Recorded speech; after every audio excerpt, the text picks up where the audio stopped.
prochaine présentation qui est justement Gabrielle Pratt, donc candidate au doctorat là, à l'Université de Sherbrooke, qui va venir nous parler des forces et des limites de différents modèles là, de services professionnels spécialisés en services de garde au Québec. Donc, Gabrielle, je te laisse la parole.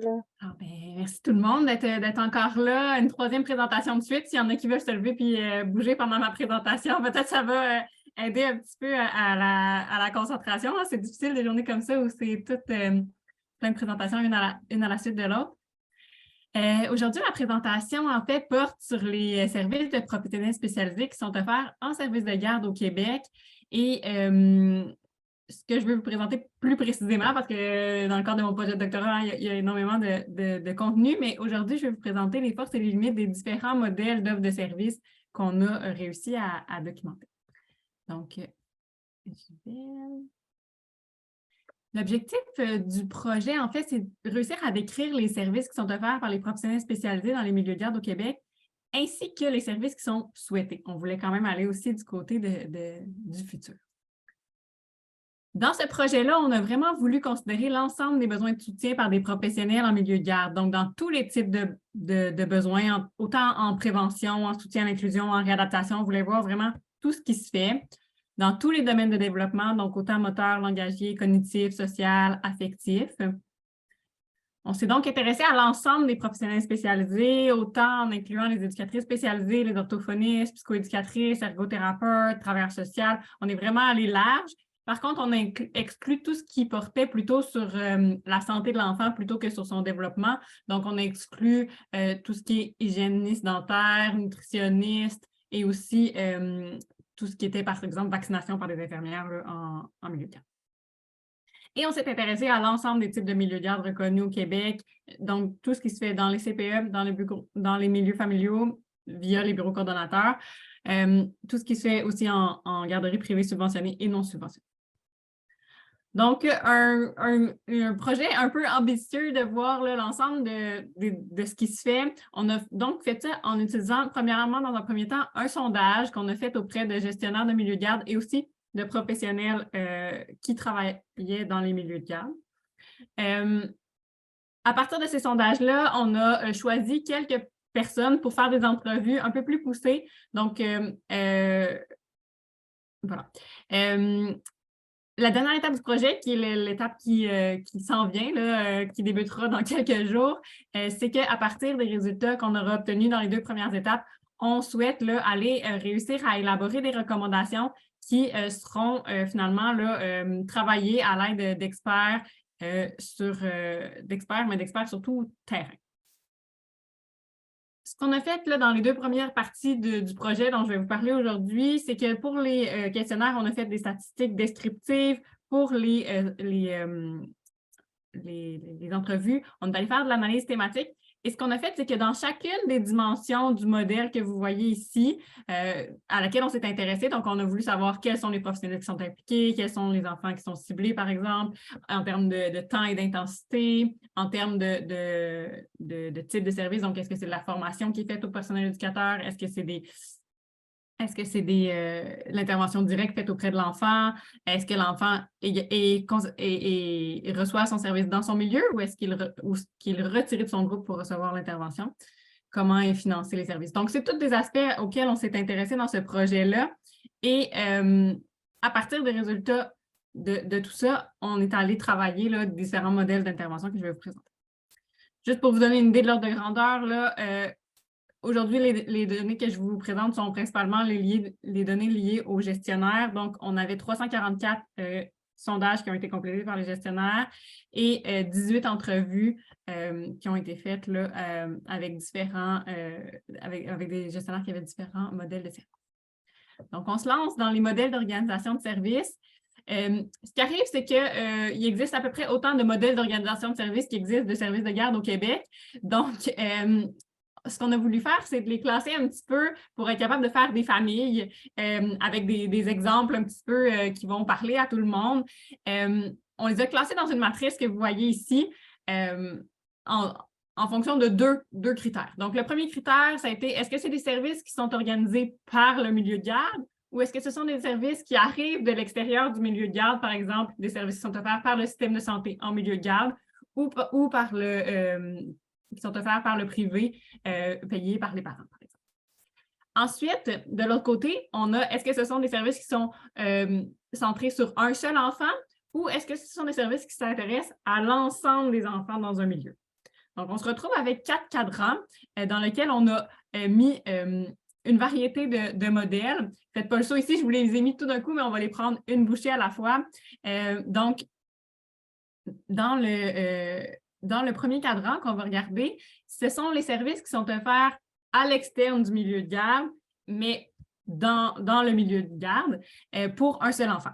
Donc, par exemple, on pourrait avoir un parent qui va payer pour un rapport un rapport d'évaluation au privé pour que le milieu puisse recevoir des recommandations ou éventuellement là, un financement pour l'accueil d'un enfant ayant des difficultés.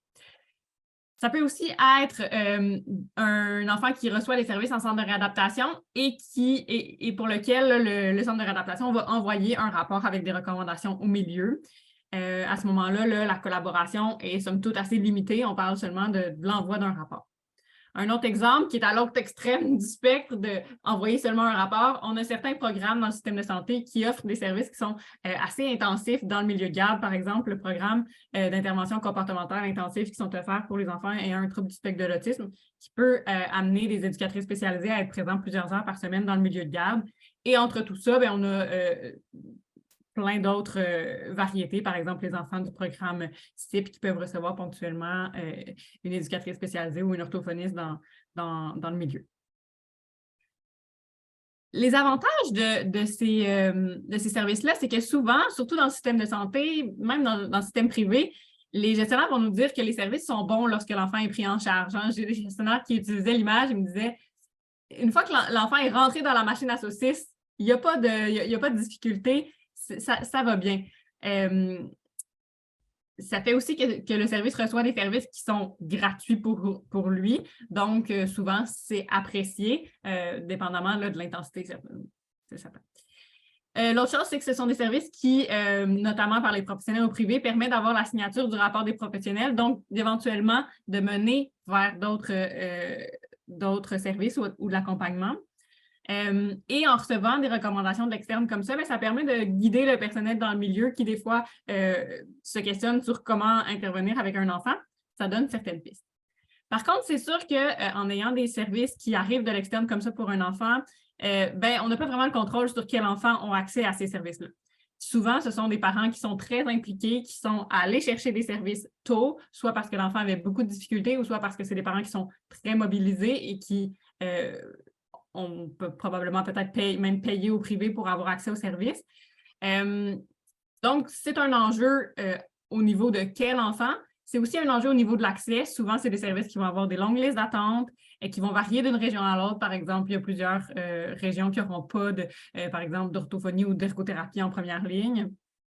Et comme je le disais, parfois, c'est seulement l'envoi d'un rapport, donc une intensité qui est assez faible. Et pas ou peu de services pour le milieu de garde, ou des fois inadaptés au contexte là, quand les recommandations sont envoyées là, sans être adaptées ni à l'enfant, ni au contexte dans lequel il évolue au service de garde. Et ça fait aussi que chaque milieu de garde reçoit un professionnel par enfant. Donc, ça fait un travail qui est très en silo. Ça peut avoir un impact sur le milieu qui, à un moment donné, a de la difficulté à créer une relation avec les orthophonistes. S'il y a 4 enfants qui ont des difficultés de langage dans son milieu, qui reçoivent chacun une orthophoniste différente, ça demande là, de s'adapter à chacune et de ne pas nécessairement là, être capable de créer le lien de confiance qui permettrait une meilleure intégration là, des recommandations qui sont émises. Dans notre deuxième cadran, on a donc les services qui sont offerts par le milieu de garde pour un seul enfant. On parle ici, par exemple, d'un milieu qui va payer au privé pour avoir une évaluation et des recommandations. Souvent, les milieux qui vont espérer recevoir par la suite une allocation pour l'intégration des enfants handicapés. On a aussi avec un peu plus d'intensité, parfois des professionnels qui sont engagés pour un suivi avec un enfant. C'est un modèle qu'on voit énormément. C'est une éducatrice spécialisée qui va offrir 5 heures de stimulation à un enfant en lien avec l'obtention d'une AEIH. parfois aussi, c'est des professionnels comme un orthophoniste qui va venir faire 1 heure par semaine là, de façon ponctuelle. L'avantage de ces services-là, c'est que ça fait que tout le milieu est mobilisé autour de l'enfant. Le parent souvent le sent et ça va amener à des services plus rapidement. Il y a aussi un lien de confiance qui est développé avec un professionnel parce que là, on n'a pas un professionnel changeant comme dans le premier cadran. Une réponse plus rapide aux besoins parce que c'est un lien qui est constant et dans le temps. Ça peut donc avoir des impacts positifs et sur le milieu et sur les parents. Par contre, on est encore avec l'idée que c'est l'enfant qui est financé seulement, donc ça ne couvre pas l'ensemble des besoins. Les milieux, nécessairement, ont un budget limité pour recourir aux services au privé, étant donné que c'est seulement les enfants qui sont financés. Souvent, ce que les gestionnaires vont me dire, on est allé en éducation spécialisée seulement, même si l'éducatrice spécialisée qu'on a trouvée n'a pas nécessairement toutes les connaissances requises, parce que c'est ça que notre budget nous permet. Mais parfois, on aurait besoin d'avoir d'autres professionnels pour guider là, ces interventions. C'est sûr que ça ne couvrira pas et ça ne couvrira jamais les besoins plus spécialisés, par exemple, là, les besoins d'évaluation multidisciplinaire pour un diagnostic de trouble du spectre de l'autisme. Ça sera toujours fait là, dans le système de santé. Et on pourrait penser que le privé a moins de les attentes, mais ce qu'on nous dit, c'est que le privé n'est pas toujours disponible quand le besoin est présent. Surtout il y a plusieurs régions là, où même les services ne sont absolument pas disponibles. Troisième cadran, on parle de services populationnels qui sont offerts à l'externe du milieu de garde. On a des projets, par exemple, le service d'ergothérapie communautaire là, qui sera présenté plus tard cet après-midi, qui est une initiative en Estrie qui se retrouve ici. On a quelques milieux aussi quelques systèmes de santé là, régionaux qui ont des professionnels qui sont disponibles pour répondre aux questions du milieu. Je pense notamment là, au programme d'intervention éducative précoce là, qui nous sera aussi présenté cet après-midi. Et il y a certains CLSC, par exemple, qui vont offrir des formations, par exemple, en orthophonie à l'intention des éducatrices dans les milieux de garde, qui sont un peu plus, qui visent en fait n'importe quel enfant ou en fait tous les enfants du milieu. Ces approches-là, qui sont, je dirais, beaucoup plus rares et beaucoup plus en émergence, sont intéressantes parce qu'ils permettent une porte d'entrée pour les services, souvent un premier contact. Ce sont des services qui sont gratuits pour les milieux ou peu coûteux quand ils sont offerts, par exemple, par des tables de concertation. Ça donne accès à certaines formations, à des réponses rapides aux questions du milieu. Et souvent, c'est associé avec une certaine stabilité du personnel. On se dit, il y a cette personne contact-là que je peux contacter quand j'ai une question. Et ça donne un certain sentiment de confiance, de dire quand j'aurai un besoin, je pourrai aller chercher mon information. En termes de limites, c'est certain que dans le système de santé, c'est très difficile de financer des services populationnels. Donc, c'est des services qui sont assez rares, qui ne sont donc pas offerts ni partout, ni à tous les milieux, même dans les régions qui l'offrent souvent. Le nombre de professionnels est insuffisant pour répondre à la demande. Donc, c'est seulement certains milieux qui vont y avoir accès ou en tout cas pas d'une façon très, très fréquente. Et quand il y a des formations qui sont descendues comme ça du système de santé, par exemple, là, quand je vous parlais de la formation, mettons, en orthophonie, il y a beaucoup de milieux qui nous disent c'est pas nécessairement adapté en termes de contenu à où on est rendu. Cette formation-là, ça fait 5 ans qu'on la suit, on serait rendu au niveau 2, par exemple, où souvent l'horaire est plus difficile là, pour s'adapter là, aux réalités des éducatrices qui ne peuvent pas nécessairement être libérées de tout le monde en même temps pour aller suivre la formation. Au 4e cadran, on a les services qui sont populationnels, qui sont offerts par le milieu de garde. Et là, ici, le modèle, je dirais, le plus fréquent, c'est vraiment d'avoir une éducatrice spécialisée qui est engagée pour le milieu. Donc, tantôt, on avait l'éducatrice spécialisée qui est engagée pour soutenir un enfant ou en tout cas jusqu'à souvent 5 enfants. Là, on a vraiment une éducatrice spécialisée qui est là pour les besoins du milieu, pour l'ensemble des enfants.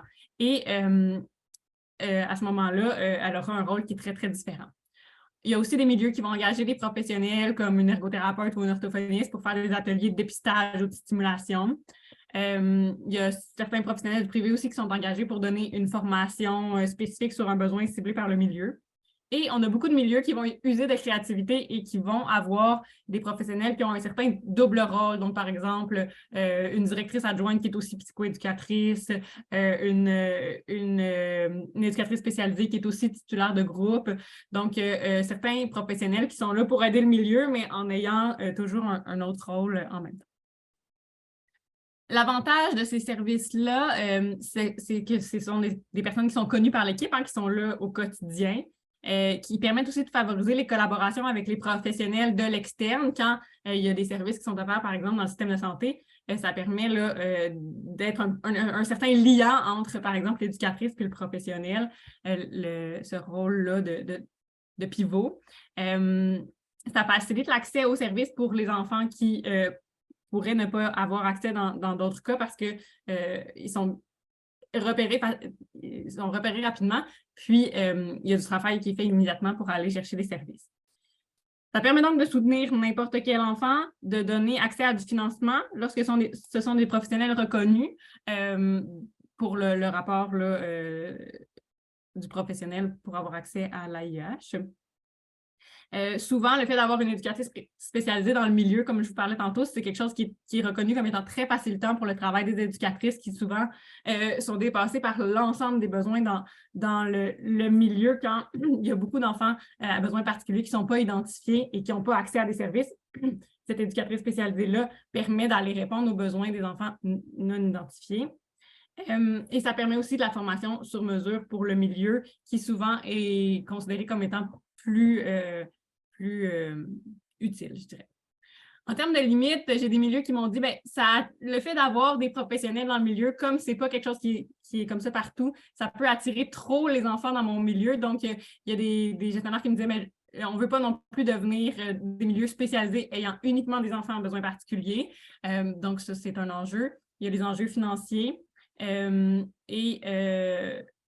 Je dirais qu'il y a beaucoup de milieux qui vont aller chercher un professionnel au privé, mais qui vont parfois se limiter au dépistage. Donc, on identifie beaucoup de besoins, mais on n'a pas nécessairement les services qui vont venir pour aller par la suite. Et il peut y avoir une lourdeur lorsque quelqu'un a un double rôle à maintenir. Et je conclue avec mes 2 dernières diapositives. En fait, ce que je dirais, c'est que, on a des forces et des limites pour chacun des cadrans. Je dirais qu'il y a 3 éléments à retenir. Premièrement, ça prend des mécanismes de collaboration avec les services du système de santé parce qu'il y aura toujours des services très spécialisés qui devront être donnés dans le système de santé. Donc, il y a cet aspect-là à travailler. Mais je pense qu'il y a également besoin de développer plus de services qui sont faits pour et par les milieux de garde pour répondre à leurs besoins plus spécifiques. Et en même temps, un besoin d'aller travailler sur des services qui sont plus populationnels pour être capable de travailler plus en prévention, de travailler auprès des enfants qui sont vulnérables et des enfants qui n'ont pas de diagnostic parce qu'en 0-5 ans, souvent, c'est rare que le diagnostic est bien avancé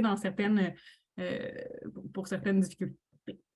Donc, je dirais que ce qui ressort des 2 premières parties du projet, c'est vraiment que dans plusieurs milieux, ça prendrait une éducatrice spécialisée au quotidien dans les milieux pour avoir cette espèce de rôle-là de pivot. Ensuite, ça prendrait des services qui sont complémentaires. Il y a 3 professions qui sont ressorties, donc l'orthophonie, l'ergothérapie, la psychoéducation, qui devraient être attribuées à chaque milieu de garde pour que le milieu puisse avoir un contact régulier, donc soit dans le système de santé ou soit, par exemple, par le ministère de la Famille pour être capable d'avoir vraiment un contact direct. Puis, pour le reste des professions, ce serait plus d'avoir un contact dans le réseau de la santé plus ponctuellement lorsque nécessaire. Alors, voilà. Merci beaucoup, Gabrielle. Je pourrais faire la même chose, prendre 1 ou 2 questions pour Gabrielle ou commentaires ou peu importe. Soit dans... Oui, Maude. Oui, alors merci beaucoup, Gabrielle. Moi, j'ai c'est peut-être plus un commentaire qu'une question parce que je ne saurais pas comment formuler la question. Mais moi, je me questionne sur le fait que l'implication nécessaire des parents soit présentée comme une limite. Parce qu'une des choses que l'on observe dans le cas où des services sont offerts à l'enfant par le milieu de garde et que le parent est plus ou moins impliqué, en fait, ça entraîne comme une distance avec la famille, puis il y a tout un processus, d'appropriation des savoirs qui ne se fait pas chez la famille. Donc, c'était mon seul questionnement. Est-ce que ça ne pourrait pas représenter une force aussi d'impliquer les parents dans la démarche? Oui, puis clairement, on a les deux. Peut-être que j'ai fait un raccourci là, pour la présentation aujourd'hui, mais oui, clairement, il y a les deux. Ce que les milieux de garde nous disaient, puis je dirais que c'est une de leurs demandes majeures, c'est d'être capable d'avoir du soutien, je dirais, pour les familles très vulnérables qui n'ont pas nécessairement les ressources pour aller par eux-mêmes chercher les services. Fait que ce ne serait pas de ne pas les impliquer plutôt que d'être capable de les accompagner dans la recherche de ces ressources-là. Donc, c'était plutôt des familles, par exemple, qui n'avaient pas le français comme langue première, qui n'étaient pas capables, par exemple, d'aller faire du dépistage à Agirto parce que c'était trop difficile pour eux où en est Agirto aujourd'hui. Donc, c'était plutôt pour cette frange-là, mais oui, il y a tout le côté d'impliquer les parents là, à chaque dans tous les services, là, ça c'est clairement aussi identifié par les gestionnaires. Il ne faut pas leur mettre l'idée que Merci. de l'exclure les enfants et les parents. Merci. Je prendrai la question de Joël, personne ne va passer. Oh, Béatrice, peut-être l'écrire dans le clavardage si ça se fait. Merci. Peut-être que ça ne sera pas long. Là. Moi, j'ai juste une petite question, parce que je trouve ça vraiment, bravo, là, je trouvais ça vraiment intéressant. Je trouvais ça intéressant que tu aies été sondé ce que les acteurs du terrain en pensent, là, puis ce que les parents en pensent. Je me demandais, j'imagine, dans ta recherche, est-ce que tu as été aussi sondé du point de vue de la littérature et des bonnes pratiques? Qu'est-ce que la littérature nous dit sur ces différents modèles-là? Juste parce que je serais vraiment intéressée à le lire. Oui, en fait, on a fait une recension des écrits au début du projet sur les différents modèles d'organisation de services. Ce qui ressort, c'est qu'il n'y a pas grand-chose d'écrit dans la littérature à ce sujet-là. Il y a quand même certains modèles qui existent. L'article n'est pas encore publié, mais s'il y en a qui sont intéressés à avoir quelques éléments, là, je pourrais l'envoyer aux personnes qui le désirent. Mais ce qui ressort vraiment, c'est que, je dirais dans la littérature, le seul consensus qu'on peut avoir, qui je pense fait déjà consensus ici, c'est que c'est mieux d'offrir les services dans le local de l'enfant plutôt que de retirer l'enfant pour qu'il reçoive des services. Je dirais que c'est à peu près le seul consensus qu'on a dans la littérature, ce qui est un petit peu limité, je dirais, mais voilà. Merci beaucoup, beaucoup, Gabrielle, pour ta présentation. Je vois qu'il y a une question, je pense, sur le commentaire.